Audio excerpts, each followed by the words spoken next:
மதுரையிலேருந்து திருமுகூர் போகிற பாதையில் அங்கிட்டு திருவாரூர் அந்த பகுதியில் பார்த்தீங்கன்னா கோவா மலை அப்படின்னு சொல்லி ஒரு மலைப்பகுதி இருக்குது. அந்த மலைப்பகுதியில் சமணர் படுகை இருக்கிறதா சொல்லியிருந்தாங்க. நானும் நண்பரும் அங்கே போயிருந்தோம். அந்த சமணர் பள்ளிக்கு போகிற இடத்துலேயே வந்து அரசுகளால் வைக்கப்பட்டிருந்த அந்த பதகைகள் இருந்தது. அந்த பதகைகளுக்கு நடுவில் இந்த பக்கமும் அந்த பக்கமும் சுவர்கள் எழுப்பப்பட்டிருந்துச்சு. அதில் கல்வெட்டுகளாக இருந்துச்சு. அதெல்லாம் உடஞ்சி கிடந்துச்சு. அது யார் உடைச்சாங்க என்னன்றது தெரியல. அப்படியே அந்த பகுதியில் நம்ம பார்க்கும்போது அந்த மலை பகுதியில் நானும் நண்பரும் அங்கே போய் ஏறி போய் பார்ப்போம் என்ன இருக்குதுன்னு சொல்லி அப்படின்னு கிளம்புனோம். அது ஒற்றையடி பாதை மாதிரி தான் இருந்துச்சு. சின்ன பாதையாக தான் இருந்துச்சு, குறுகலான பாதை. அங்கேருந்து மேலேருந்து பார்க்குறதுக்கு அந்த வியூவே அழகாக இருந்துச்சு. மேலே 2 சமாதிகள் வைக்கப்பட்டிருந்துச்சு. அந்த சமாதிகள் யார் அப்படின்னு பார்த்தீங்கன்னா யாரோ கீழே முனிவர்கள் அப்படின்ற மாதிரி சொல்லியிருந்தாங்க. அது யார் என்னன்றது ஃபுல் டீட்டெயிலாக தெரியல. நாங்கள் வரும்போது செருப்புகளை கழட்டி போட்டு வர சொல்லியிருந்தாங்க. இந்த இதுதாங்க சமணர் படுகை. இந்த இது பார்த்திங்கன்னா இதெல்லாம் சமணர்கள் வாழ்ந்ததாக சொல்கிறாங்க, அங்கே இருந்ததாக. இந்த இடங்கள் பார்த்திங்கன்னா மருந்துகள் அரைப்பதற்கு அவங்க பயன்படுத்தக்கூடிய இந்த ஒரு கோடை மாதிரி இருக்கிறது தாங்க இருந்தது. திருவாதூர்னு எல்லாருக்கும் தெரிஞ்சது வந்து திருவாதூர் கோவில் மட்டும் சொல்லுவாங்க.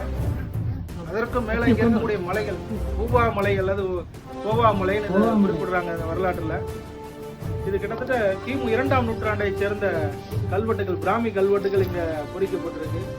இதில் நீர் வழி விடும்பு கீழ்ப்பகுதியில் இந்த கல்வெட்டுகள் இருக்கு. அந்த சைடு ஒரு கல்வெட்டு இருக்கு, இந்த பகுதியில் ஒன்று இருக்கு. இது ஃபர்ஸ்ட் வெட்டினது அந்த கல்வெட்டு. அந்த பாறையில் இருக்கக்கூடிய அந்த கல்வெட்டு, அந்த எழுத்துக்கள் இருக்குது பார்த்தீங்களா, அது சம்மந்தமாக அந்த ஆய்வாளர்கள் நிறையா சம்மந்தமாக விளக்கம் கொடுத்துக்கிட்டு இருந்தாங்க. பெரும்பான்மையான சமணர் படுகைகள் இருக்கும் இடத்தில் வட்டெழுத்துக்கள் இருக்கும். கிபி 8ஆம் 9ஆம் நூற்றாண்டு காலகட்ட சான்றுகள் தான் கிடைக்கும். 2000 ஆண்டுகளுக்கு முன்புள்ள தமிழ் எழுத்து, சங்க இலக்கிய கால தமிழ் எழுத்து கல்வெட்டோடு ஒரு இடத்தை நம்ம இங்க பார்த்துருக்கோம். அப்படியே அதிலே செதுக்கி விட்டுருக்காங்க தண்ணி, அது வழியா அப்படியே போய் கீழே. இதுபோல வரலாற்று பூர்வமான இடங்கள் மதுரையை சுற்றி நிறைய இடத்துல இருக்குங்க.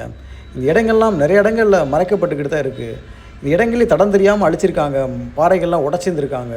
இதெல்லாம் தடுத்து நிறுத்தணும். ஒவ்வொரு தமிழனுக்கும் ஒரு மிகப்பெரிய ஒரு கடமை இருக்குன்னா நம்மளுடைய வரலாற்றை பாதுகாக்கிற கடமை இருக்குது. மக்களுக்காக இது இடங்களை சுற்றுலா தலமாக மாற்றினா இன்னும் ரொம்ப அழகாக இருக்குங்க மதுரை.